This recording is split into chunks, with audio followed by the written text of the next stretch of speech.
नमस्कार, welcome to भूगोलशाला। मैं हूं पूनम यादव। आप सभी का स्वागत है आज की क्लास में, जिसमें हम डिस्कस करेंगे चक्रवात और प्रतिचक्रवात के बारे में। सबसे पहले इससे संबंधित कुछ महत्वपूर्ण शब्दावली है जिसके बारे में हम जान लेते हैं। तो सबसे पहले आता है कि वायु किसे कहते हैं।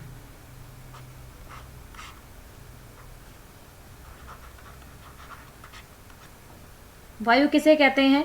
वायु गैसों का मिश्रण होती है।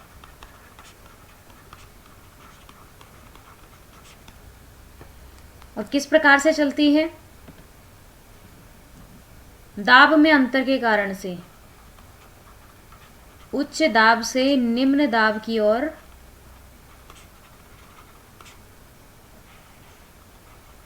हवाओं का संचरण होता है।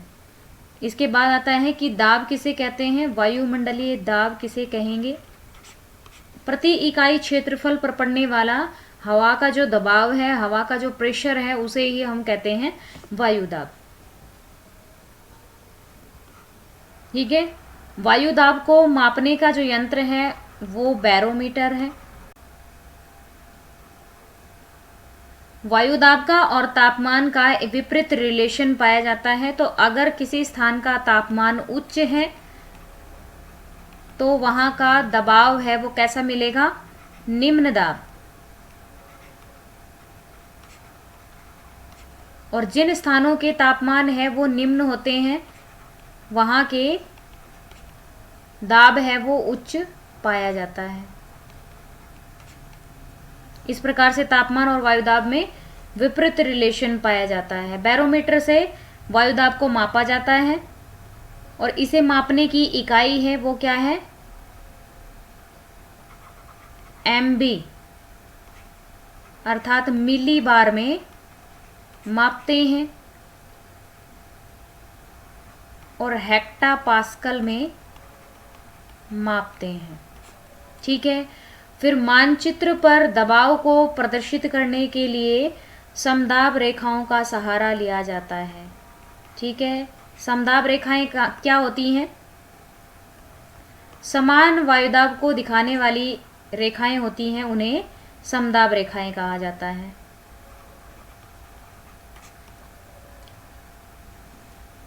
इसके बाद देखिए, वायुदाब पेटियां हैं वो 7 हैं।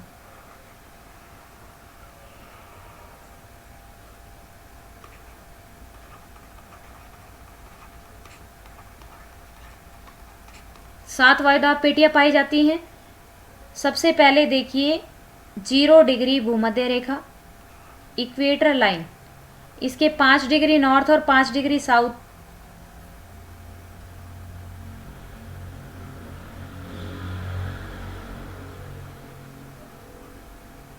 वाला रीजन है, वहां पर निम्न दाब पाया जाता है। क्यों पाया जाता है यहाँ पर निम्न दाब?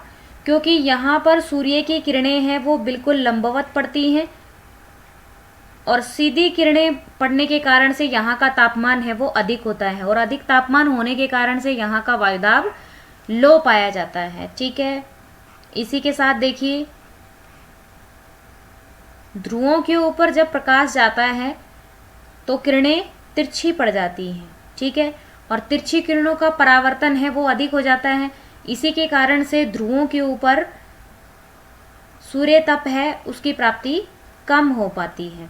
90 डिग्री नॉर्थ और 90 डिग्री साउथ। यहां पर कैसा प्रेशर मिलेगा? तापमान है वो कम होने के कारण से यहाँ का दबाव है वो अधिक पाया जाता है। यहाँ पर उच्च दाब मिलेंगे।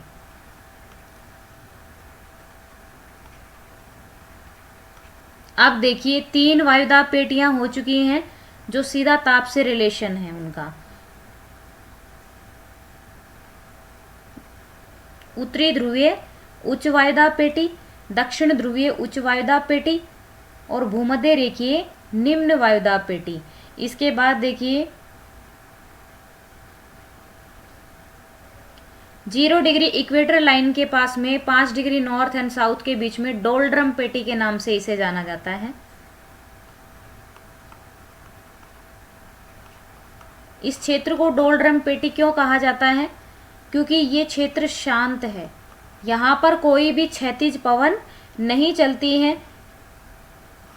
यहाँ पर ऊर्ध्वाधर संवहन धाराएं ऊपर की ओर उठती हैं और वो उठ कर के 30 डिग्री नॉर्थ और 30 डिग्री साउथ पर जाकर के बैठती हैं।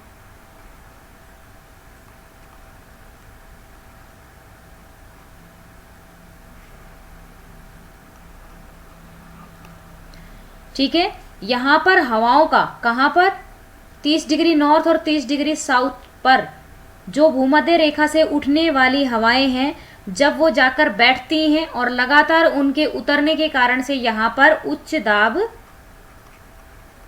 मिलता है। ठीक है,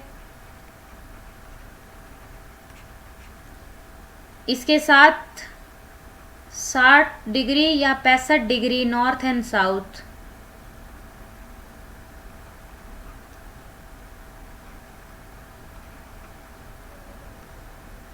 वाला रीजन है वो निम्न दाब रखता है।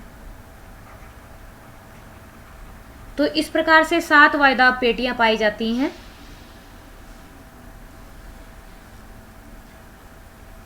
इन वायुदाब पेटियों में जो निम्न दाब और उच्च दाब की स्थिति मिलती है, उसी के कारण से क्या होता है, हवाएं चलती हैं। कुछ हवाओं का संचरण होता है, यानी वायु का संचरण होता है। यहाँ पर एक शब्द और देख लीजिए, कोरियोलिस बल। अब ये क्या होता है?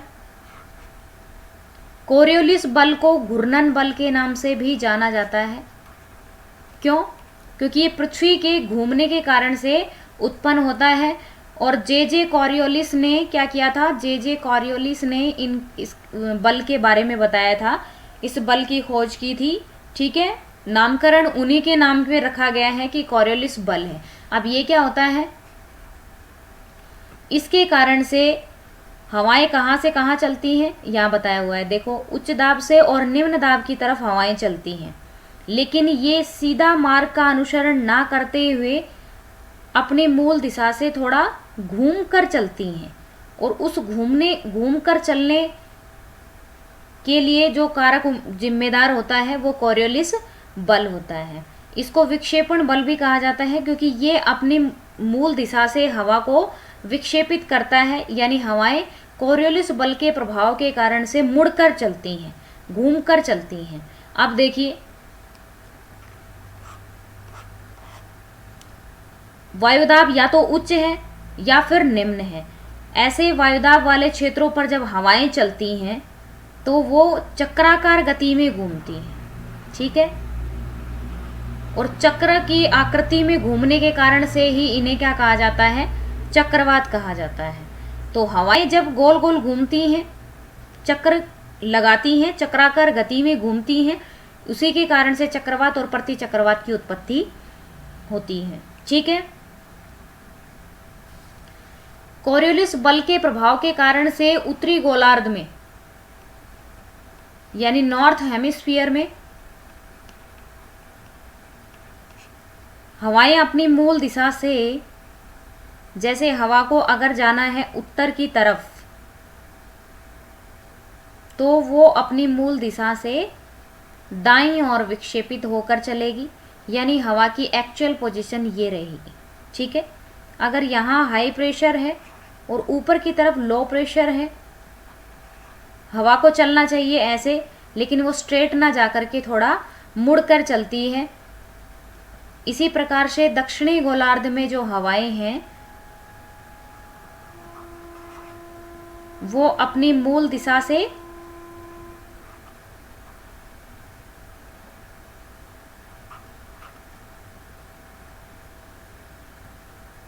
बाईं ओर विक्षेपित होकर चलती हैं। तो दक्षिणी गोलार्ध में हवाएं अपने बाईं तरफ मुड़ती हैं और उत्तरी गोलार्ध में अपने दाईं ओर विचरण करती हैं। इसी के कारण से चक्रवातों के घूमने की जो गति है वो भी उत्तरी गोलार्ध में पूर्व की साइड है और दक्षिणी गोलार्ध में पश्चिम की साइड है। चलिए आगे देख लेते हैं। अब ये चक्रवात क्या होता है? जब हवा चलती है high pressure to low pressure.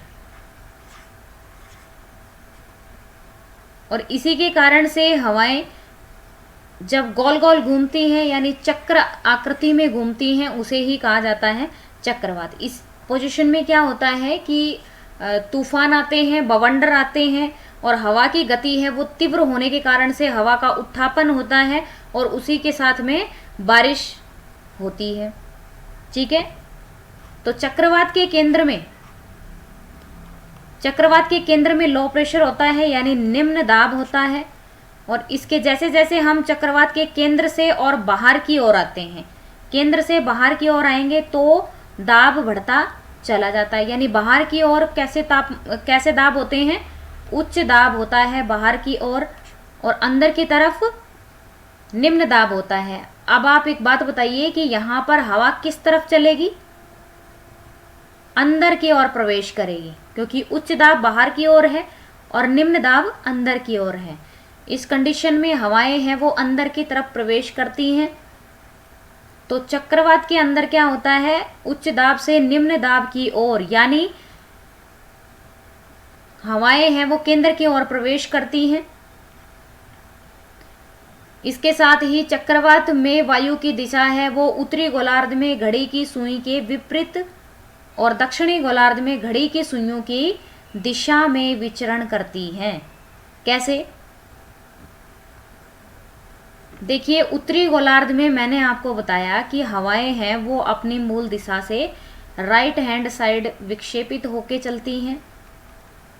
ठीक है, और दक्षिणी गोलार्ध में वो ही हवाएं अपने पश्चिम की तरफ चलती हैं, अर्थात वो अपने लेफ्ट हैंड साइड विक्षेपित होके चलती हैं।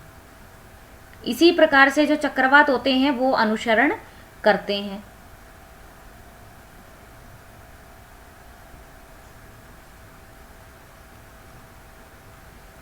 चक्रवात में हवा केंद्र की तरफ आती है और ऊपर उठकर ठंडी होती है, संतृप्त होती है, और उसी के संघनन के कारण से वहां पर वर्षा होती है। तो चक्रवात की जब कंडीशन आती है तब वर्षा की प्राप्ति होती है। ठीक है, बारिश इसमें होती है। उष्णकटिबंधीय चक्रवात। अब चक्रवात कितने प्रकार के होते हैं, 2 प्रकार के, उष्णकटिबंधीय और शीतोष्णकटिबंधीय। यानी उष्ण क्षेत्रों में उत्पन्न होने वाले चक्रवात और शीतोष्ण वाले क्षेत्र में उत्पन्न होने वाले चक्रवात। उष्ण का मतलब 0 डिग्री से 30 डिग्री नॉर्थ एंड साउथ के बीच में उत्पन्न होने वाले चक्रवात हैं वो उष्णकटिबंधीय चक्रवात कहलाते हैं। और 30 डिग्री से 60 या 70 डिग्री तक उत्पन्न होने वाले क्षेत्रों में शीतोष्णकटिबंधीय चक्रवात कहलाते हैं। उष्णकटिबंधीय चक्रवातों का डायामीटर है वो 100 से 500 मीटर तक, 500 किलोमीटर तक वाला एरिया कवर होता है इसमें। जैसे उत्तरी अमेरिका में उष्णकटिबंधीय चक्रवात को वेस्ट इंडीज और मैक्सिको की खाड़ी में अगस्त और सितंबर में जो चक्रवात आते हैं उन्हें कहा जाता है हैरिकेन। जापान और चाइना में टाइफून कहा जाता है।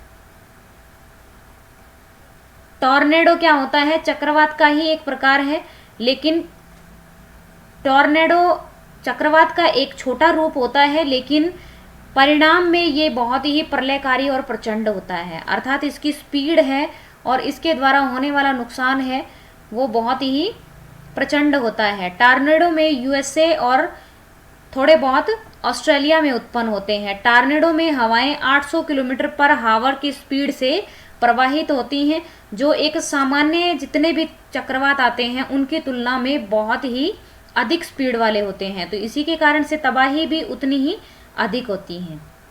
तो ये प्रचंड तूफान होता है टॉर्नेडो।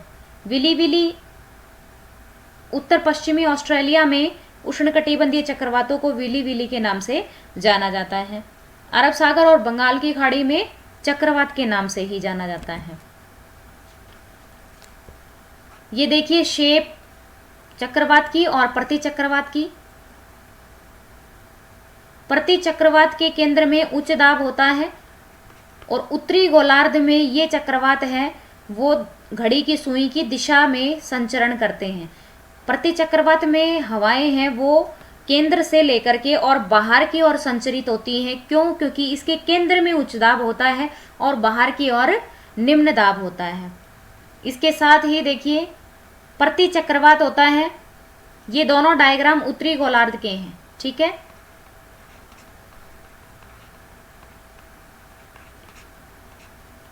नॉर्थ हेमिस्फीयर में क्या होता है कि जब चक्रवात की कंडीशन बनती है तो केंद्र में वहां निम्न दाब होता है और हवाएं हैं वो बाहर से केंद्र की ओर प्रवेश करती हैं, लेकिन घड़ी की सुई के विपरीत आकार में अंदर की ओर प्रवेश करती हैं, ठीक है।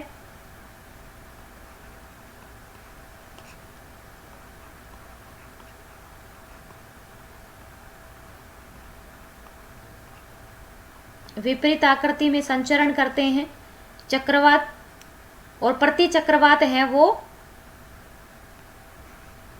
दक्षिणावर्त या फिर घड़ी की सुई के आकार में संचरण करते हैं।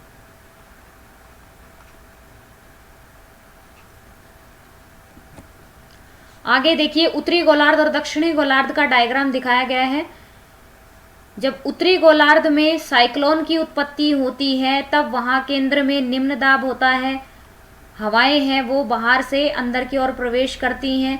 जब इन हवाओं का सम्मिलित रूप से ऊपर उठ जाती हैं और उठने के कारण से संघनन होता है, संतृप्त हो जाती हैं हवाएं, और उसी के कारण से वहां पर वर्षा होती है। तो उत्तरी गोलार्ध में चक्रवात है वो दक्षिणावर्त ना घूम के और घड़ी की सुई के विपरीत आकृति में घूमते हैं, और उत्तरी गोलार्ध के जो प्रति चक्रवात होते हैं वो घड़ी की सुई के आकार में घूमते हैं, ठीक है। इसके केंद्र में उच्च दाब होता है और हवाएं केंद्र से बाहर की ओर संचरित होती हैं। इसी के कारण से इन क्षेत्रों में वर्षा नहीं होती है। ये सूखे के प्रतीक हैं।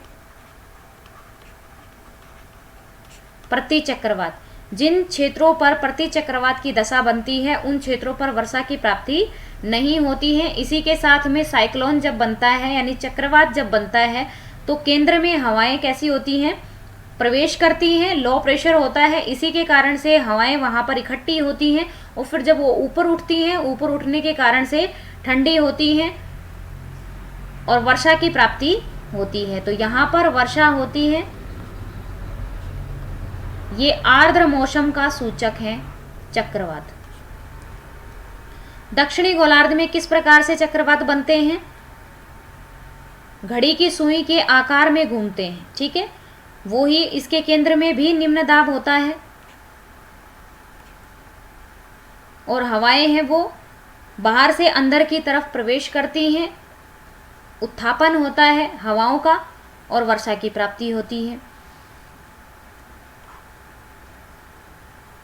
दक्षिणी गोलार्ध का जो प्रति चक्रवात होता है उसके भी केंद्र में उच्च दाब होता है तथा हवाएं हैं वो केंद्र से बाहर की ओर संचरित होती हैं और वर्षा की प्राप्ति यहाँ पर इन क्षेत्रों में नहीं होती है। यहाँ की विशेषता है कि ये क्लॉकवाइज एंटी क्लॉकवाइज विचरण करते हैं, यानी जो प्रति चक्रवात है वो उत्तरी गोलार्ध में घड़ी की सुई के आकार में घूमते हैं और इसी के विपरीत दक्षिणी गोलार्ध में ये जो प्रति चक्रवात होते हैं वो घड़ी की सुई के विपरीत आकृति में संचरण करते हैं।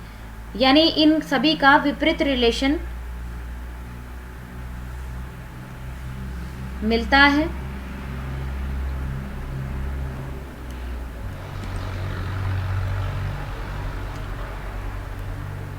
आगे देखिए चक्रवात के अंदर क्या होता है कि हवाएं हैं वो क्षैतिज भी चलती हैं और ऊर्ध्वाधर भी इनका संचरण होता है।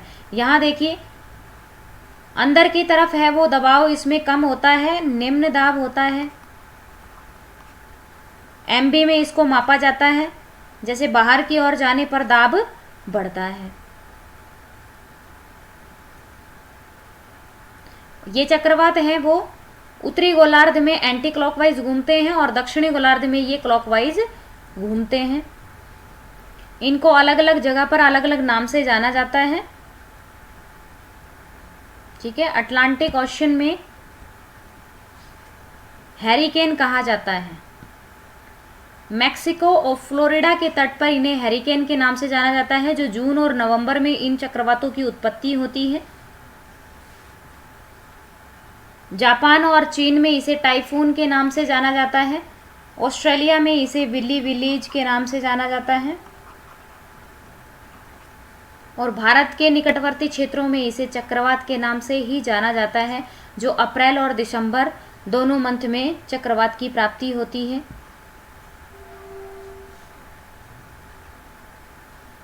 अब उष्णकटिबंधीय चक्रवात, यहाँ दिखाए गए जितने भी उष्णकटिबंधीय चक्रवात हैं उनकी उत्पत्ति 30 डिग्री नॉर्थ एंड साउथ के बीच में उत्पन्न होते हैं और व्यापारिक हवाओं के कारण से ये महाद्वीप के तटों पर बारिश करते हैं। चक्रवात दो प्रकार के होते हैं, उष्णकटिबंधीय चक्रवात और शीतोष्णकटिबंधीय चक्रवात। जो चक्रवात 30 डिग्री नॉर्थ एंड साउथ के बीच वाला जो क्षेत्र है, जो उष्णकटिबंधीय क्षेत्र है, इनमें उत्पन्न होने के कारण से इन्हें उष्णकटिबंधीय चक्रवात कहा गया है। ये चक्रवात हैं वो महासागरों पर ज़्यादा उत्पन्न होते हैं, क्योंकि इन क्षेत्रों पर स्थल के भाग हैं वो अधिक गर्म होते हैं। अधिक गर्म हो जाने के कारण से यहाँ लो प्रेशर पाया जाता है। महाद्वीपों के पूर्वी किनारे पर इन चक्रवातों का प्रभाव अधिक देखने को मिलता है। जैसे देखिए, मैक्सिको फ्लोरिडा का तट है, अफ्रीका का पूर्वी तट मेडागास्कर तट है, भारत का बंगाल की खाड़ी और अरब सागर तट है, या फिर ऑस्ट्रेलिया वाला रीजन है। यहाँ पर उष्णकटिबंधीय चक्रवात के प्रभाव है वो अधिक देखने को मिलते हैं। इसके साथ ही शीतोष्णकटिबंधीय चक्रवातों की उत्पत्ति का जो क्षेत्र है वो 30 से लेकर के 60 डिग्री नॉर्थ एंड साउथ के बीच में उत्पन्न होते हैं और ये पछुआ के प्रभाव के कारण से उत्तरी ध्रुवों की तरफ संचरित होते हैं। उष्णकटिबंधीय चक्रवात हैं वो उनको गति मिलती है, व्यापारिक हवाओं के कारण से ये आगे की तरफ सरकते हैं, तथा शीतोष्णकटिबंधीय चक्रवात हैं उनके ऊपर पछुआ का प्रभाव अधिक देखने को मिलता है, पछुआ हवाओं का। ठीक है, 30 डिग्री उत्तरी ध्रुव से लेकर के और भूमध्य रेखा की ओर संचरित होने वाली पवन का नाम व्यापारिक पवन है और इन्हीं के प्रभाव के कारण से ये चक्रवात हैं वो संचरित होते हैं।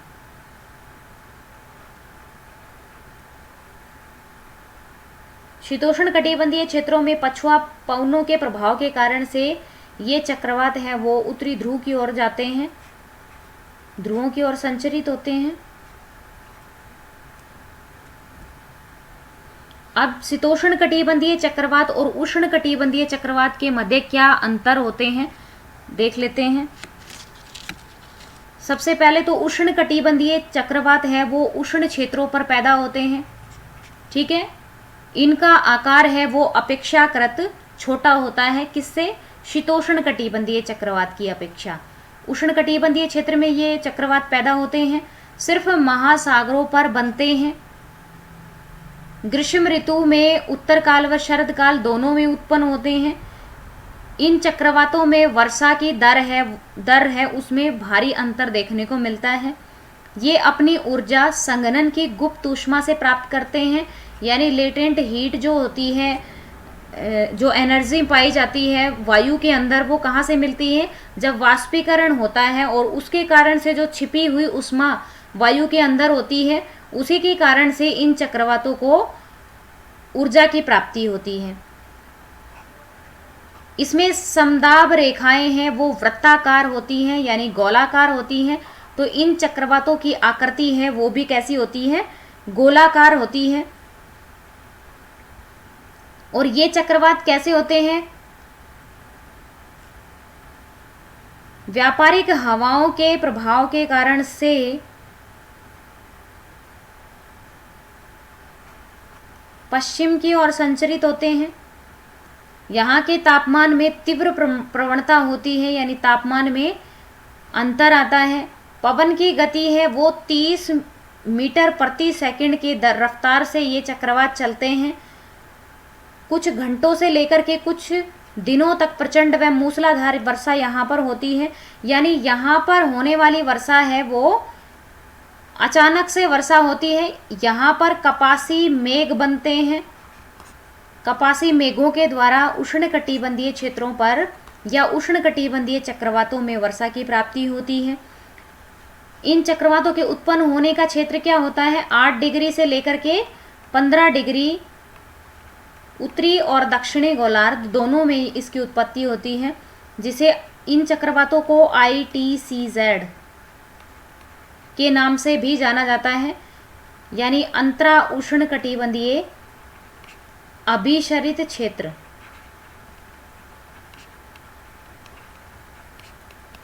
अब ये क्या होता है? जहाँ पर यहाँ देख लो 0 डिग्री मैंने बताया आपको कि 5 डिग्री नॉर्थ एंड साउथ के बीच में कोई भी क्षैतिज पवन का संचार नहीं होता है। यहाँ पर ऊर्ध्वाधर हवाएं उठती हैं और ऊर्ध्वाधर हवाएं उठने के कारण से, यानी सवैनीय धाराएं उठने के कारण से हर दोपहर बाद यहाँ पर सवैनीय प्रकार की वर्षा होती है, ना कि चक्रवातीय प्रकार की वर्षा होती है।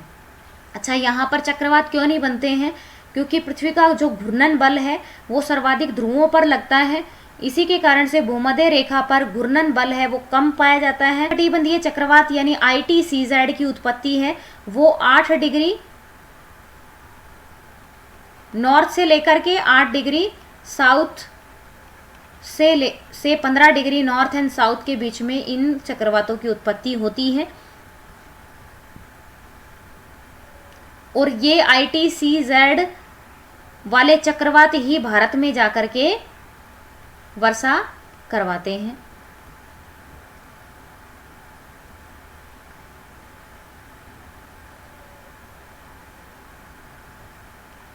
इन चक्रवातों की गति है वो काफी धीमी होती है।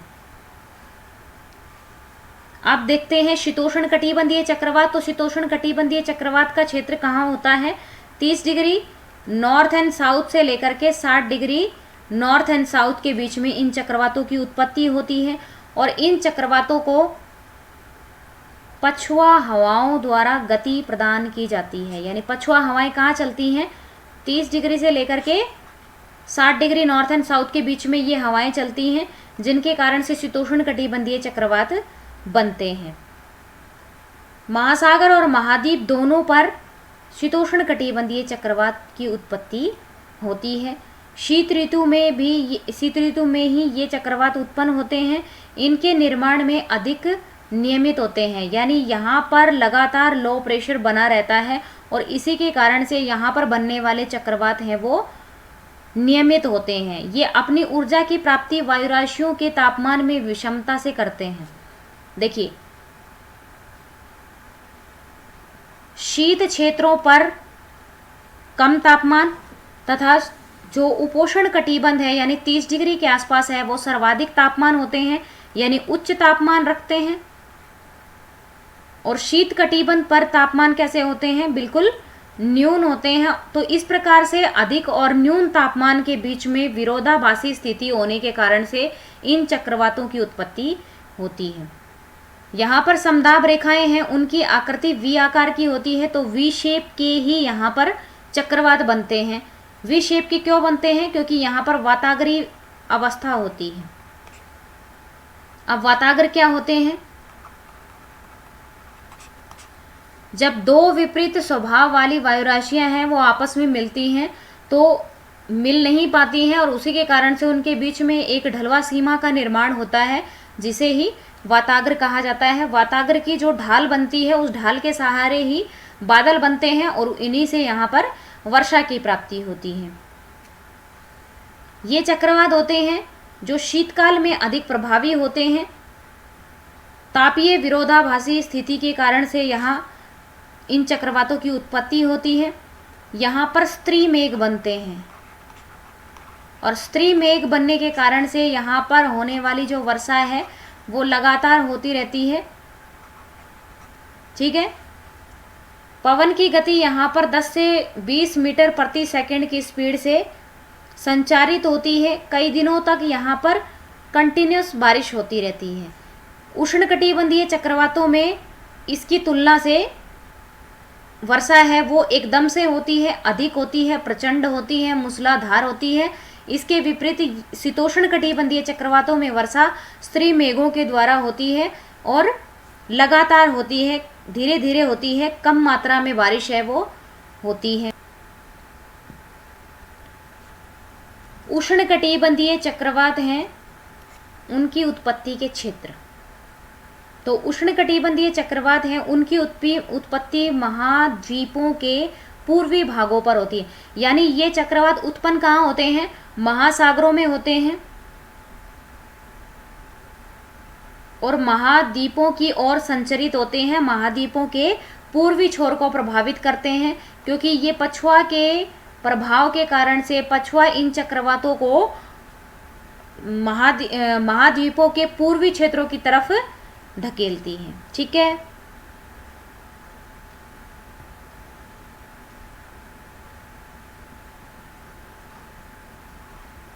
इन चक्रवातों की उत्पत्ति है वो महासागरों में होती है और पूर्वी क्षेत्र जो महाद्वीपों के होते हैं वो प्रभावित होते हैं। अब देखिए प्रति चक्रवात किसे कहते हैं? चक्रवात की बिल्कुल उल्टी जो अवस्था होती है यानी विपरीत जो दशा होती है उसे ही कहा जाता है प्रति चक्रवात। ठीक है, इसके केंद्र में कैसा होता है? उच्च दाब बनता है, हवा की तो चक्राकार ही गति बनेगी, इसी के कारण से तो चक्रवात कहेंगे। लेकिन बाहर की ओर कैसा प्रेशर होता है? निम्न होता है, लो होता है। बाहर की ओर निम्न दाब होता है और अंदर की तरफ उच्च दाब होता है। इसी के कारण से हवाएं हैं वो बाहर की ओर निकलती हैं, बाहर की ओर प्रवाहित होती हैं। इसी के कारण से वर्षा की प्राप्ति इन क्षेत्रों में नहीं होती है। देखिए उच्च वायुदाब केंद्रों से वायु के प्रवाह बाहर की ओर होता है और वायु का प्रवाह उत्तरी गोलार्ध में घड़ी की सुइयों के अनुरूप यानी इस प्रकार से और दक्षिणी गोलार्ध में घड़ी की विपरीत दिशा में संचारित होते हैं। उच्च वायुदाब पेटियों के बीच में इन प्रति चक्रवातों की उत्पत्ति होती है। यानी ध्रुवों पर इन प्रति चक्रवातों की उत्पत्ति होती है और 30 डिग्री नॉर्थ एंड साउथ के बीच में जो उपोष्ण कटिबंधीय क्षेत्र है वहां पर प्रति चक्रवातों की उत्पत्ति होती है। प्रति चक्रवातों की अपेक्षा प्रति चक्रवात का मौसम है वो कैसा होता है? साफ होता है। वर्षा की प्राप्ति यहाँ पर कम होती है, कम क्या नगण्य के बराबर ही होती है, क्योंकि इसके केंद्र में हाई प्रेशर होता है और हाई प्रेशर चक्रवात के बीच में निम्न दाब होने के कारण से हवाएं हैं वो अंदर की ओर प्रवेश करती हैं और फिर हवाओं का उत्थापन होता है। इसी के कारण से वहां पर वर्षा की प्राप्ति होती है। लेकिन प्रति चक्रवातीय जो क्षेत्र है वहां पर हवाएं हैं वो अंदर से बाहर की ओर निकलती हैं।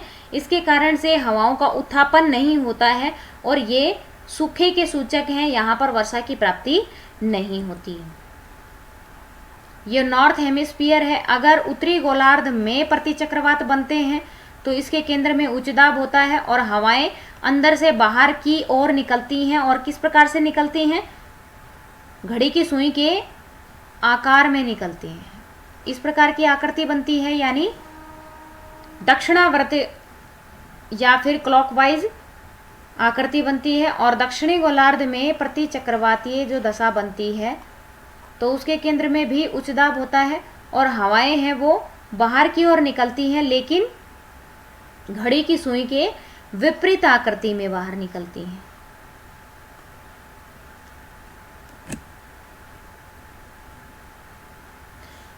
यहाँ पर जो वर्षा की प्राप्ति कम होती है यानी मौसम बिल्कुल साफ होता है। इन चक्रवातों की उत्पत्ति है वो उपोष्ण कटिबंध में होती है और ध्रुवीय जो क्षेत्र है वहाँ पर इन प्रति चक्रवातों की उत्पत्ति होती है, क्योंकि इन क्षेत्रों पर उच्च दाब पाया जाता है। अब देख लेते हैं कुछ क्वेश्चन। तो उच्च दबाव वाली हवाएं जो केंद्र से बाहर की ओर चलती हैं क्या कहलाती हैं? उच्च दबाव वाली हवाएं कौन सी होती हैं? यानी ये खुद कह रहा है कि केंद्र से बाहर की ओर हवाएं चलती हैं, और केंद्र में कैसा होता है? उच्च दाब होता है। तो केंद्र में उच्च दाब होता है और हवाएं हैं वो केंद्र से बाहर की ओर संचारित होती हैं।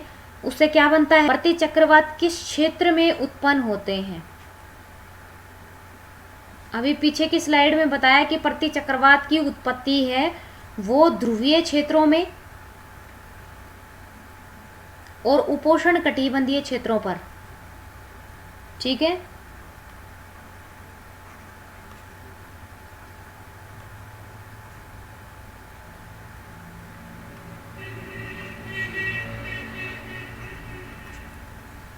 यानी इन 4 स्थानों पर प्रति चक्रवात की उत्पत्ति होती है, उपोष्ण कटिबंधीय क्षेत्रों पर और ध्रुवीय क्षेत्रों के ऊपर, क्योंकि यहाँ पर पाए जाने वाले दबाव है वो कैसा है? उच्च है। तो देखते हैं, भूमध्य रेखीय क्षेत्र में उत्पन्न होते हैं प्रति चक्रवात? नहीं। आर्कटिक क्षेत्रों में हो सकते हैं, शीतोष्ण कटिबंधीय क्षेत्रों में नहीं हो सकते हैं, क्योंकि यहाँ पर तो चक्रवात की उत्पत्ति होती है। उपोष्ण कटिबंधीय उच्च दाब का जो क्षेत्र है वहां पर प्रति चक्रवात की उत्पत्ति होती है। नेक्स्ट क्वेश्चन देखिए, प्रति चक्रवात में वायुदाब कहाँ अधिक होता है? प्रति चक्रवात के केंद्र में अधिक उच्च दाब पाया जाता है। प्रति चक्रवात चक्रवात की तुलना में होते हैं बड़े, छोटे, समान या फिर बहुत छोटे। तो प्रति चक्रवात चक्रवात की तुलना में बड़े होते हैं। नेक्स्ट देखिए, निम्नलिखित में से कौन सर्वाधिक विनाशकारी होता है? चक्रवात विनाशकारी होते हैं, लेकिन चक्रवात से भी विनाशकारी चक्रवात का एक प्रकार है टाइफून, जो प्रचंड और प्रलयकारी होता है। चक्रवात का शांत क्षेत्र क्या कहलाता है? यहाँ देखिए, जब चक्रवात के बीच में निम्न दाब होता है और जहाँ अत्यधिक निम्न दाब वाला जो क्षेत्र होता है उसके सहारे सहारे मेघों की रचना होती है, और चक्रवात का जो केंद्र होता है उसके बीच में एक दीवार नुमा संरचना बन जाती है, और इसे ही कहा जाता है चक्रवात की आंख या फिर चक्षु। ठीक है, यहाँ पर ये क्षेत्र शांत क्षेत्र होता है, यहाँ पर बादल नहीं बनते हैं और यहाँ पर बारिश नहीं होती है। नेक्स्ट देखिए, टी मापक पर किसका मापन किया जाता है? तो टी स्केल से किसका मापन किया जाता है? चक्रवात की शक्ति का मापन किया जाता है। नेक्स्ट देखिए, फ्रंटल वर्षा किस कारण से होती है? फ्रंटल यानी वाताग्री। तो वाताग्री वर्षा किसके कारण से होती है? वाताग्र की रचना होने के कारण से चक्रवातों की उत्पत्ति होती है। ठीक है, और चक्रवात के अंदर वाताग्र की उपस्थिति होती है, और इसी के कारण से होने वाली वर्षा है उसे वाताग्री वर्षा कहते हैं। तो वाताग्री वर्षा की किस कारण से होती है? चक्रवात के अंदर वाताग्री वर्षा की प्राप्ति होती है। तो इसी के साथ ये है वीडियो का एंड। उम्मीद है आपको वीडियो पसंद आई होगी। धन्यवाद। Subscribe now and press the bell icon. Never miss an update.